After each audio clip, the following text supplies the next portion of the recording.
A paz do Senhor, meu amado. Bem-vindo de volta com o momento da Bíblia de hoje para conhecer melhor e viver uma vida em plenitude com Deus. Vamos falar agora do livro de Jonas, um dos profetas menores.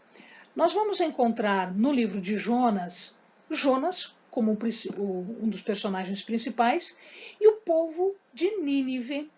Jonas foi chamado não para pregar para o seu próprio povo, mas foi chamado para pregar para o povo de Nínive. Nínive era uma grande cidade. Era, em verdade, o centro nervoso, era o centro mais importante da Síria. E lembrem-se vocês, o povo de Deus, Israel, estava sendo assediado pela Síria.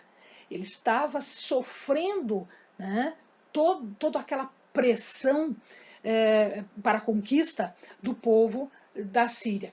Então é óbvio que Jonas ficou muito temeroso pela sua vida quando Deus disse: vá lá na capital do inimigo e pregue para eles. Imagina o que não passou na cabeça de Jonas. Eu vou para o centro, eu vou para o meio deles e vou pregar para eles. É uma situação muito difícil. Quem escreveu o livro de Jonas foi o próprio Jonas. Por isso ele tem o nome de Jonas. E o que significa Jonas? Yonar, que quer dizer pomba. Então esse é o significado do nome de Jonas, que é o nome do livro. O que acontecia com o povo naquela época? O que acontecia em Israel, Judá, naquela época? Nínive era a cidade para onde os israelitas seriam mandados. Então, quando a Assíria conquistasse a Israel, o povo do norte, o reino do norte, o povo iria para Nínive ou para Ecbatana. Normalmente a gente fala que ele vai para Ecbatana. Tá? Mas Nínive era uma outra grande cidade e possivelmente muita gente foi para lá. Nínive era a capital da Síria, ela dominava toda aquela região. Lembrem-se que o povo mais poderoso desta época era o povo assírio, era o povo guerreiro, era o povo que dominava a maior parte do território. Eles não tinham conquistado ainda Israel, mas isso iria acontecer dali a pouco, né?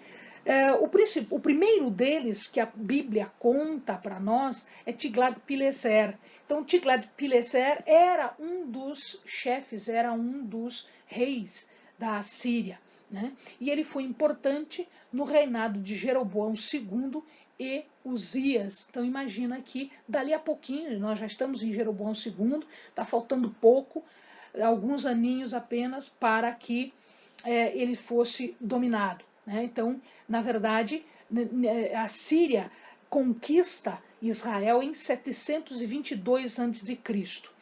E é interessante que em 612 ela é destruída. Ela se perde, porque a Babilônia conquista, né? Então surgiu um reino maior ainda do que a Síria, e a Babilônia ela conquista toda aquela região, inclusive Nínive. Nínive é destruída em 612. O povo de Deus, Israel, foi cativo em 722 a.C. Em 612, a cidade é destruída. Qual era o tema? Qual era a mensagem que o profeta tinha que entregar para Nínive? Ele fala sobre a justiça e a misericórdia de Deus. Então, a mensagem era: se convertam, se emendem, se ajustem, sigam o que é correto, porque senão haverá destruição. Então, ou o arrependimento ou a destruição.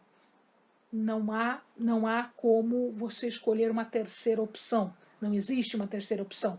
Ou existe arrependimento ou existe destruição. E é interessante que Nínive não era o povo de Deus. Não era. O povo de Deus era Israel, era Judá. Mesmo assim, Deus amplia o leque, Deus amplia a sua misericórdia, Deus amplia a sua justiça para outros povos. E ele ampliou para Nínive também. Nós vamos encontrar no livro de Jonas algumas coisas bastante conhecidas, coisas muito interessantes e que já serviram para pregação, inúmeras pregações. A primeira história no livro é o chamado e a fuga. Na verdade, Jonas diz, sabe uma coisa, eu estou indo embora porque se eu for para Nínive, eles vão me matar. Eles vão me matar, eles querem conquistar tudo e eu estou indo para lá fazer pregação? Não, eu vou embora. E ele tenta fugir. Quando ele tenta fugir, ocorre o episódio dele ser jogado às águas numa tempestade e ele ser apanhado por uma baleia.